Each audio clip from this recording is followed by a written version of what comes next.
Called Old Dog, New Tricks. The dog's in the loo! We will take it to pay! And he just fell in. Do not attempt this at home, children. Have you ever seen a small little baby Yorkie trying to scramble up forcefully? No, terrible. We were a very naked family. Mother, dad, little girl went around in the nip and thought no more of it. Tilly, when she used to come into us in the morning, would clamber over the fleshy mountain that was us.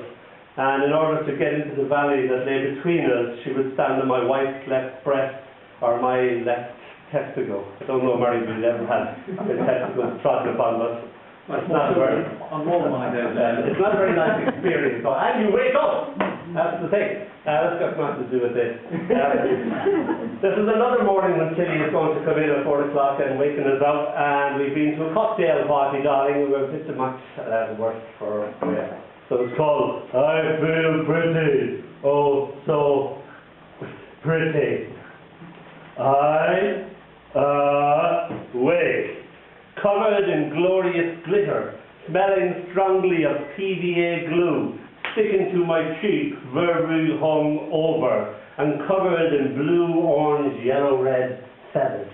A bubble recently blown perched upon my nose. I still half comatose. Tiny bubbles travel amongst my curls, as through a bigger bubble brightly, nestling neatly over my right eye, I observe my tiny daughter purse her lips and kiss more bubbles into being. Tilly! I force my lips, still frozen in sleep, to somehow speak. What you do? See, even my syntax and sentence structure is shot. She smiles sweetly, I'm pitying you.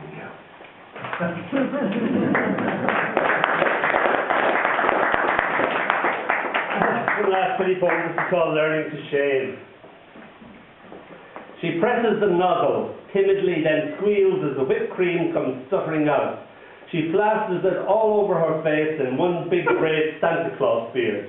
She scoops out her mouth, sculpts her lips so I can find my smile. Then, taking a used lollipop stick, she, carefully as can be, shaves herself with the deftest of touches until her whipped cream beard is gone.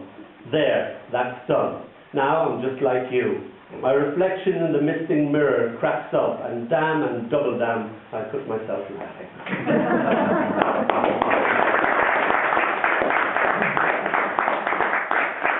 This is called Slow Fall. She wakes to a morning with no reason for living, cries in the mirror to be forgiven, puts on her makeup, takes off her clothes, sits there and bleeds until she can't feel the blood in her veins runs cold. The cat cries to be fed. The batteries in her Walkman go dead. The Rachmaninoff stops. A letter she will never read drops on her welcome mat. Somewhere a mobile rings and stops. A member of a minor political party looking for her vote rings her doorbell twice, slips on the ice, and ruins his coat. Curses. A man laughs at another man's joke. It's a big laugh, he's a big bloke. Laughter invades the square. There's a chill in the air. Her best friend calls for her to go on a blind date. She does not hear. Snow, snow, snow. Thank you.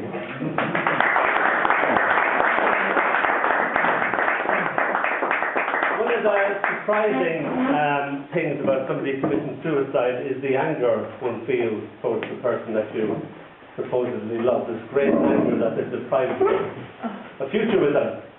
So this is called tortured sunlight. Only remembering the things that have not yet happened, I nail the dream of you to the back of my mind until the memory of you bleeds and bleeds and pleads with me to undream you. Your kiss is a shadow tortured with sunlight. Your touch is a page torn out and thrown away. Your absence is a hate I create and recreate to torment a mind that only remembers things that can never happen.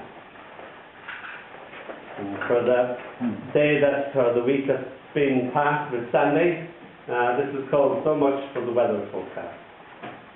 It was raining in the kitchen. Splish, splash, said my footsteps, enjoying themselves like never before. It was like a swamp. The butter was swimming in its blue bowl. The sugar had dissolved in it.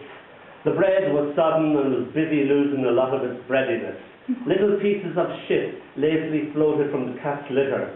The sink had half a sink of rain in it, as well as last night's dirty dishes. The kettle with the lid left off had filled itself twice. It had never rained in the kitchen before. The book left open on page 69 was dying. The mobile phone looked like it wasn't having an exactly good time. The stone that some kids had thrown sat on the table like a king on its throne. The broken skylight gathered around it, listening like flunkies to everything the stone had said. The birthday cake lay dead. The ink on the letter wept copiously, ran away crying. Respondez, s'il vous plaît. It was raining in the kitchen. Damn, we both said. Damn, in unison. This is a haiku called Handyman. And haikus don't normally have titles, so sue me, Murray. I didn't say see me, I said sue me. I didn't say it for sue me.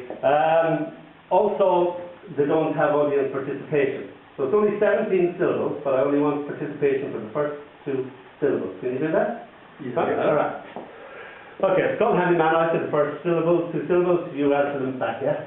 So, go back in. Party! Party! God, what kind of party do you go to? We do that again.